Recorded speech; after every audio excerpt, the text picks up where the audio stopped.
Hey guys, welcome back to another awesome adventure in art with your host, your guest, your teacher, Mr. Rossi.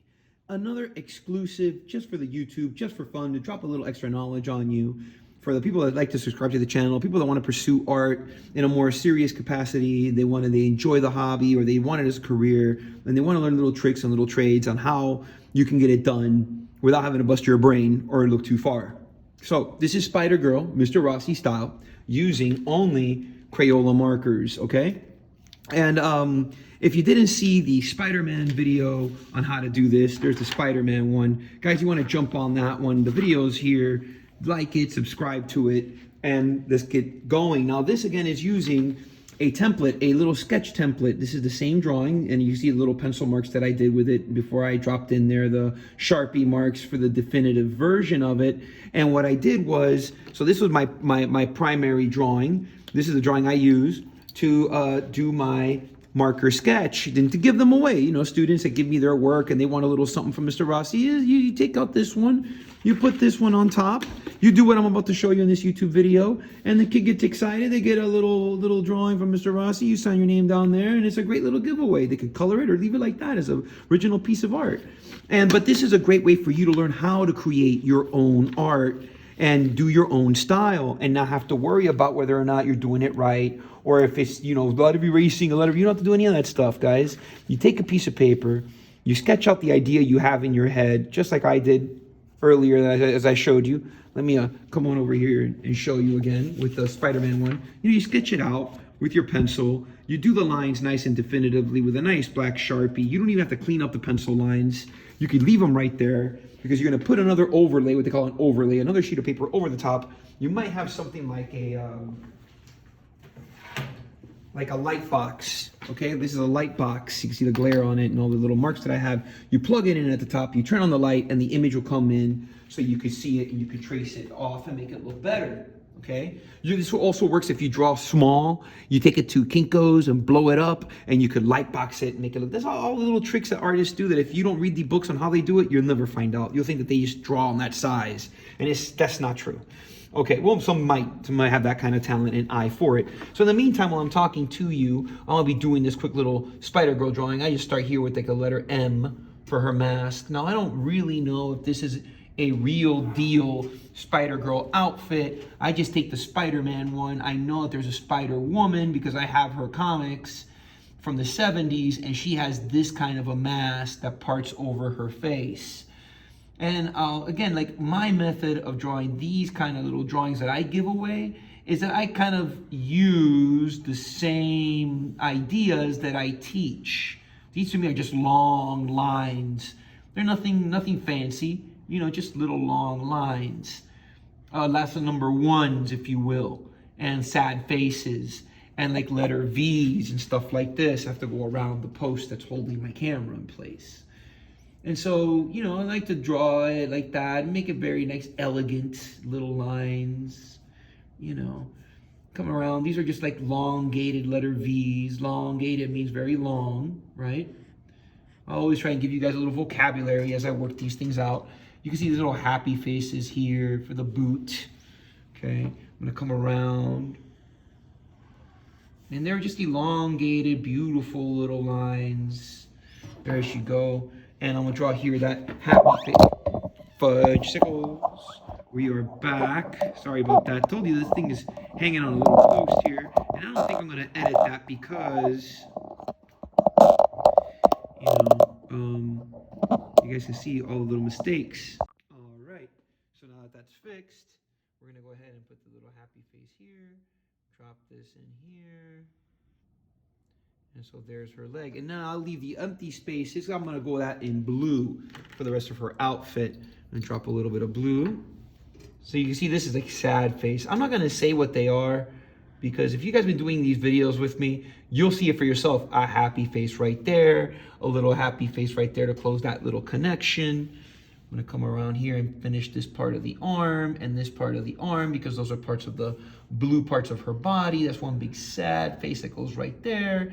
You guys can try to draw this. This isn't a how to draw Spider-Girl video. This is more along the lines of like technique. How do I take my sketch and make it better kind of a drawing? You know, that's what this kind of video is. What they would call a technical video. You're learning technique. Okay? And then you'll see like the difference between this Spider-Girl and the one underneath it. And even the one that I drew prior to this one I'm drawing right now that I used for the thumbnail of this video. And then I used a broadside to draw that spider there.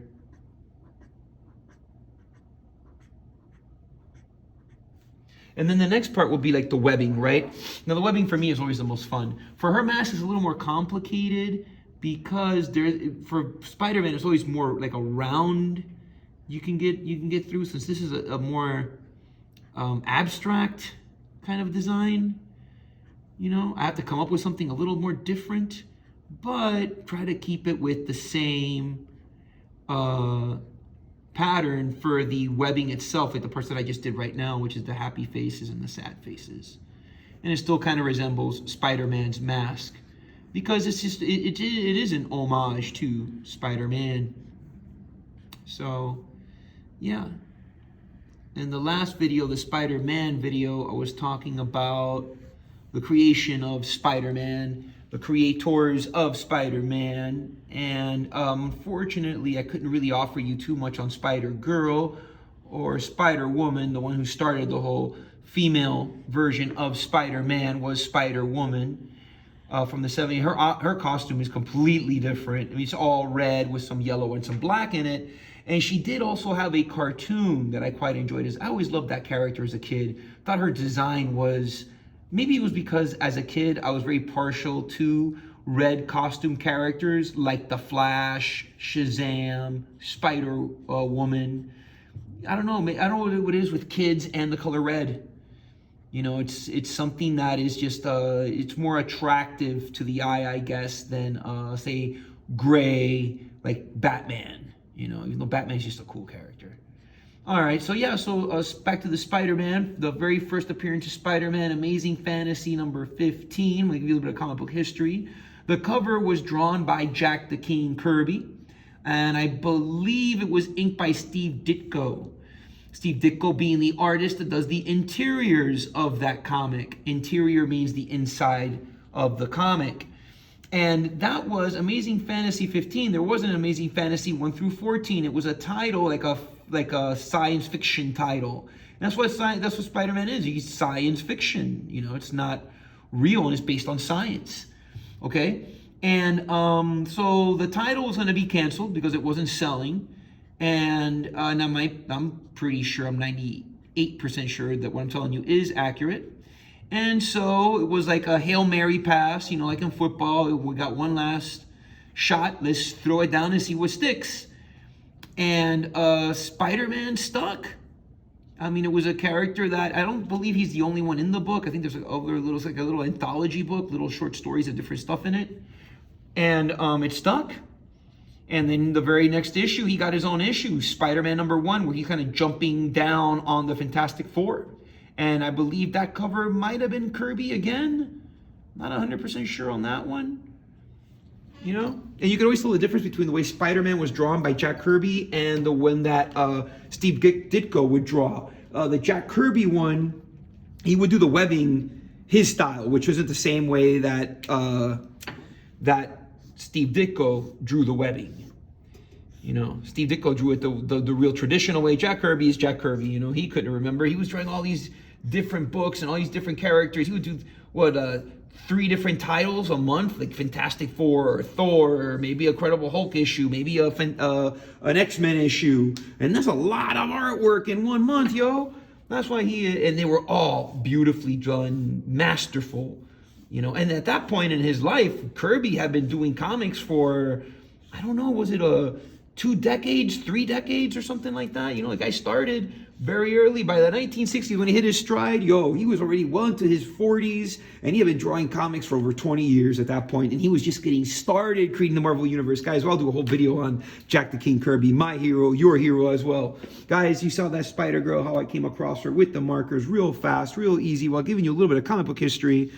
I used my template that was underneath it, You can still see those pencil sketches, okay? Done with a Sharpie to trace over it. There you have her drawn again, and then just so you can make a comparison, you can see a little comparison of the one I did for you on camera and the one that was used for my thumbnail in this video. Right, guys? And speaking of thumbnails and thumbs, don't forget to give this a likes up, subscribe to it, hit that little blah, blah, blah, blah for notifications. You see, I'm trying to create other content of education, of fun, just for you subscribers that are out there that love this material and want to pursue more of Mr. Rossi's. Oh, I forgot to drop that in there. Let's drop that little Mr. Rossi plug, you know, Mr. Rossi, so that you guys would tell your friends, your neighbors, everybody else that you know out there, the cat, the dog, the lizard in the tree, about Mr. Rossi. That rhymed, by the way. Until next video, guys, be excellent to yourselves.